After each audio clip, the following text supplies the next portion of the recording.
नमस्कार दोस्तों, मैं नरेंद्र आप सबका बहुत बहुत स्वागत करता हूं आपके अपने YouTube channel study in simple way में। तो दोस्तों, आज के सेशन में हम डिस्कस करेंगे MSME मतलब micro small and medium enterprises sector के बारे में, जिसको हिंदी में सूक्ष्म लघु एवं मध्यम उद्यम के नाम से बुलाया जाता है। MSME सेक्टर को कवर करने का सबसे बड़ा रीज़न ये है कि आज की डेट में MSME सेक्टर जो है न्यूज़ में बहुत ही ज़्यादा है। कोविड-19 का जो रिलीफ पैकेज दिया गया है MSME सेक्टर को, उसमें MSME सेक्टर की डेफिनेशन को इंटायरली चेंज कर दिया गया है। तो इस सेशन में हम डिस्कस करेंगे कि जो भी नई डेफिनेशन रिवाइज्ड होके आई है वो क्या है MSME की। इसके अलावा MSME एक्ट 2006 के बारे में डिस्कस करेंगे। MSME का हमारी GDP में क्या रोल है और MSME के अंडर जो भी इंडस्ट्रीज आती हैं उसको क्या बेनिफिट्स सेंट्रल गवर्नमेंट के द्वारा दिए जाते हैं, ये सारा का सारा डिस्कशन हम इस टॉपिक में करेंगे। तो चलिए दोस्तों, स्टार्ट करते हैं बिना किसी देरी के। MSME सेक्टर को 2006 से पहले स्मॉल स्केल इंडस्ट्रीज़ कहा जाता था। तो दोस्तों, उस समय सबसे बड़ी प्रॉब्लम यह करती थी कि बहुत ही बड़ी बड़ी इंडस्ट्रीज़ भी प्रिटेंड करती थी कि वो MSME या फिर स्मॉल स्केल इंडस्ट्री में आती हैं। तो दोस्तों, मैं आपको एक बात ये बता देता हूँ, जो स्मॉल स्केल इंडस्ट्रीज़ में जो भी इंडस्ट्रीज़ आती हैं उनको बहुत ही ज़्यादा बेनिफिट्स प्रोवाइड करवाए जाते हैं सेंट्रल गवर्नमेंट के द्वारा। बहुत सारे ऐसे सेक्टर्स होते हैं जिसमें उनको प्रेफरेंसेस दी जाती है। तो इस करके जो भी बड़ी बड़ी इंडस्ट्रीज़ होती हैं वो भी प्रिटेंड करती है कई बार कि हाँ, हम भी MSME सेक्टर में आते हैं, सो दैट कि उनको बेनिफिट मिल सके। इस प्रॉब्लम को ख़त्म करने के लिए 2006 में MSME डेवलपमेंट एक्ट लाया गया, जिसका मेन नेम था promotion and development of the MSME sector. इस एक्ट को 2 अक्टूबर 2006 में ऑपरेशनलाइज्ड किया गया। अकॉर्डिंग टू दिस एक्ट, अगर कोई भी वायर 45 डेज़ के अंदर MSME सेक्टर को पेमेंट नहीं कर पाता है, देन ही और she will be liable to pay monthly compounded interest at 3 times the bank rate notified by the RBI।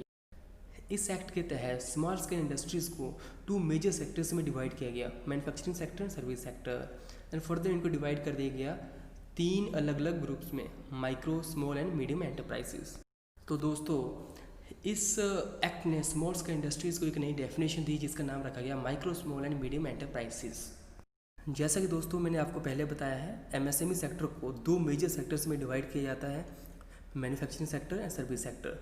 इन दोनों सेक्टर्स को फर्दर जो है 3 एंटरप्राइजेज में डिवाइड किया जाता है, micro small and medium enterprises on the basis of investment.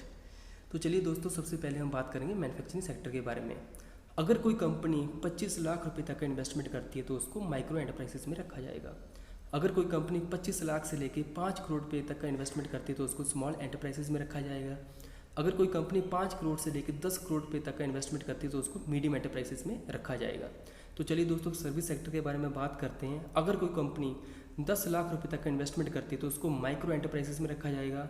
अगर कोई कंपनी 10 लाख से लेकर 2 करोड़ रुपये तक का इन्वेस्टमेंट करती है तो उसको स्मॉल एंटरप्राइजेस में रखा जाएगा। और अगर कोई कंपनी 2 करोड़ से लेकर 5 करोड़ रुपये तक का इन्वेस्टमेंट करती है तो उसको मीडियम एंटरप्राइजेस में रखा जाएगा। हालांकि दोस्तों, इस डेफिनेशन को अभी रिसेंटली रिवाइज कर दिया गया है। अभी इन्वेस्टमेंट के साथ साथ टर्नओवर को भी मॉनिटर किया जाएगा।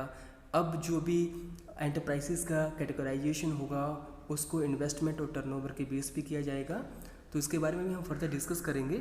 अब दोस्तों, 2006 में MSME एक्ट तो आ गया, लेकिन प्रॉब्लम अभी भी ख़त्म नहीं हुई।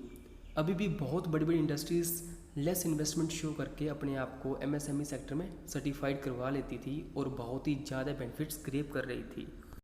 इस प्रॉब्लम को ख़त्म करने के लिए 2016 में एक नया क्लासिफिकेशन क्राइटेरिया जो प्रपोज किया गया। अब जो है क्लासिफिकेशन जो है एनुअल टर्नओवर के बेसिस पे होगी, ना कि इन्वेस्टमेंट के बेसिस पे।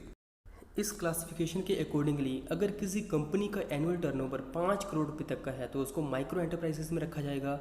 अगर किसी कंपनी का एनुअल टर्नओवर 5 करोड़ से 75 करोड़ रुपये तक का तो उसको स्मॉल एंटरप्राइजेस में रखा जाएगा।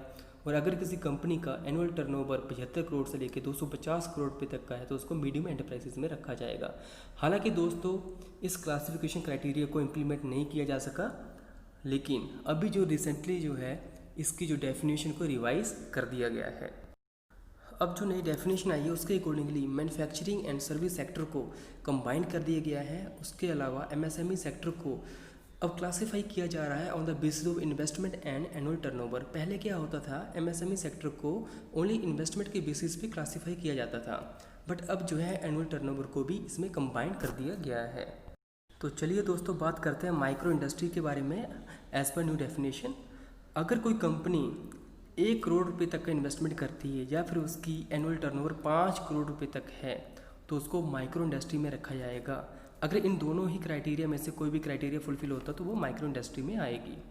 इसके अलावा अगर कोई कंपनी 10 करोड़ रुपए तक का इन्वेस्टमेंट करती है या फिर उसकी एनुअल टर्नओवर 50 करोड़ रुपए तक का है तो उसको स्मॉल इंडस्ट्रीज़ में रखा जाएगा। इन दोनों में से अगर कोई भी वो क्राइटेरिया फुलफिल करती है तो उसको स्मॉल इंडस्ट्री में रखा जाएगा। इसके अलावा अगर कोई कंपनी 20 करोड़ रुपए तक का इन्वेस्टमेंट करती है या फिर उसका एनुअल टर्नओवर 100 करोड़ रुपए तक का है तो उसको मीडियम एंटरप्राइजेज में रखा जाएगा। तो चलिए दोस्तों अब हम बात करते हैं बेनिफिट्स के बारे में कि एक एमएसएमई सेक्टर के अंदर जो भी कंपनी आती है उसको क्या क्या बेनिफिट्स मिलते हैं और आज की डेट में क्यों सारी की सारी कंपनीज प्रिटेंड करती हैं या फिर अपने आप को सर्टिफाई करवाना चाहती हैं एमएसएमई सेक्टर में।